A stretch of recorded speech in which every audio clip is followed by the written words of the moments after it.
Well, since we're all stuck at home anyway, why don't you join me as we take another romp through the wonderful world of eBay, DC edition. Look at this stuff, it's from eBay. Today's first listing that I'm going to show you is actually a particular interest to me. It's of one of the unreleased light blue DC Universe Classic Superman figures. Mine's actually been customized. I managed to get about 3 of these over the years. The first one that I got, I ended up paying over $200 for because I just set my top price so high, figuring, no one will go in and keep bidding me up. I might pay $65 or $70 for it, but I just didn't want to think about it. Well, I came back halfway through the auction and found out someone had been going in and bidding me up every single day until the end of the auction. I paid well over $200 for the figure. It actually made its way onto a forum where people screenshotted the auction and they were talking about it and having conversations saying, that's a lot of money. I wouldn't pay that for that figure, and it's going to be released anyway to the general public, so just sit tight and you'll be able to get it for much, much cheaper. I was like, nope.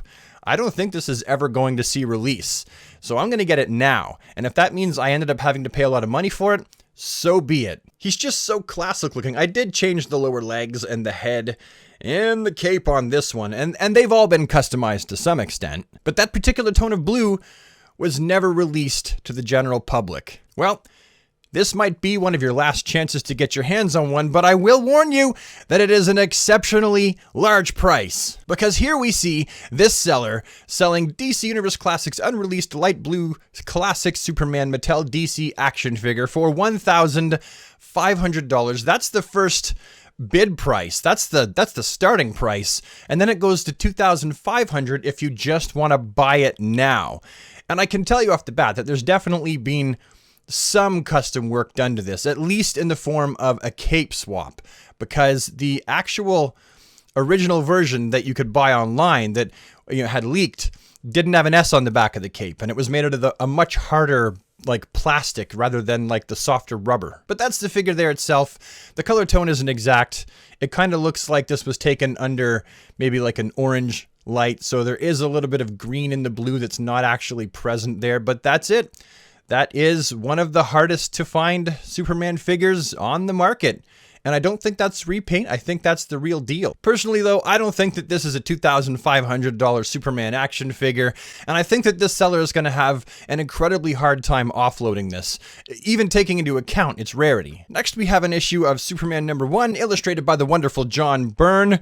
And it could be your last chance to get it, so you should pay $125 for it.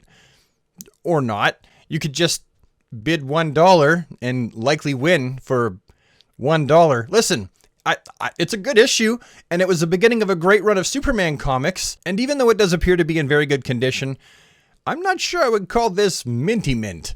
The edges are kind of yellowed. I'm sure the pages are just a little bit frayed. Time capsule as it may be, I don't think this is a $125 issue. Let's see what it goes for. Superman issue 1. 1987. All right, what do we got here? $279. Oh my God. So they're claiming that this one is 10 out of 10, mint, brand new, no spine damage. Nope, this is not a 10. You can see little wrinkles on the back of the spine there. The corners are a little bit frayed. This is not a 10. Good luck getting $279, Mac. This issue here seems to be in about the same condition. $9.99. There you go. For those of you who missed the boat the first time the actual real genuine article Mezco 1/12 collective Shazam figure was released, well, now might be your lucky day to buy a Captain Marvel shaped piece of plastic turd that you can put on your shelf and pretend is the real thing. I present to you Mezco 1/12 Shazam action figure commoner supervillain Shazam Captain Marvel. And what a piece of junk. Seriously, guys. Don't buy this. This, to the untrained eye, might look like it's reasonable, but just look at that. Look at that face. There is zero effort taken in stealing Mezco's designs here and recreating it so they can sell it on the knockoff market for a cheap price, because it's a cheap product. And I've actually got a video that I just never finished. It's still on my computer, comparing the real and the artificial Mezco 1/12 Collective Green Arrow, showing just how crappy these are. I really should get that finished. It's been in my computer for well over a year. And once you see that video, you'll understand. Don't buy these pieces of garbage. This isn't even worth the $59.99 US they're asking for. It says 9 are available and 1 sold. I feel bad for the person that bought the one when they get it out of the box and realize that it's complete trash. This next listing is for those of you who are Kenner Superpowers fans like myself and who have never managed to get your hands on the Shazam figure. Well, here he is for $157.50. He's got 3 bids on him, and people are they're biting. The hook is in the water with the worm on it. I mean, the Shazam, and the fish are biting. He comes with his Kenner Overstock mailer bag right here, made in Hong Kong. Got the Kenner logo there. And going to the other side, you can see this is pretty much as minty mint as you're going to get. There is a bit of a defect right up here on his eyebrow, a paint defect, but you can tell that it's not actually from a kid playing with it because the cape isn't cracked down here where the yellow is. The symbol is still nice and crisp. There's no scuffs on it. So to pay $157.50, and it'll likely go even higher than that for this figure, if you really want this guy to complete your collection, here he is. How much do these go for on eBay in general right now? We have one in a hard shell action figure case, mint on an unpunched card. Yeah, going for $235.50. I would pay that absolutely for that figure and keep it in that. I would never open it. Here's one out of the package. Apparently the Power Action works. It's going for $140 and it does not ship to Canada. Come on, people. Why don't people ship to Canada? It's the same as shipping anywhere else. You take the item to the post office and you give them the address and they tell you how much it is. Here's a loose one for $169.88. Does not ship to Canada. Here's one for $6.99 right here. $89. 6 bids. Wow. Okay, see, that is worth watching. That's worth actually bidding on. I'm going to add this to my watch list and see if they'll ship to Canada. Here's an interesting seller.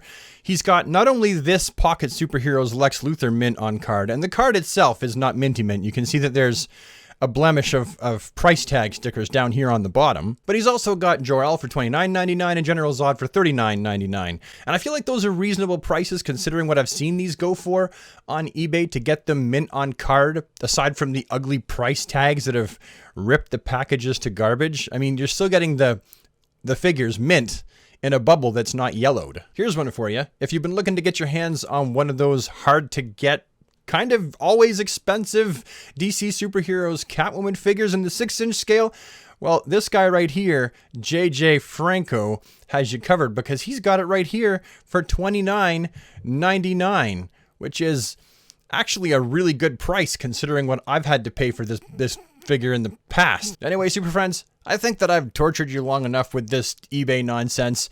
I'm going to take time to edit this video, get it uploaded, and then spend some time with my family to keep them from going absolutely insane with boredom because, like the rest of you, I'm under this whole COVID-19 self-isolation social distancing as well, leaving the house only to get the essential groceries when I need them and possibly beer. Seriously, yesterday was St. Paddy's Day, and I drank the last beer in the fridge, and it wasn't even mine. My best friend Brent offered it to me because he left it here from the weekend. I have no more beer left, so I gotta go. Have a fantastic Super DC day, everybody, and take care. Look at this stuff, it's from eBay.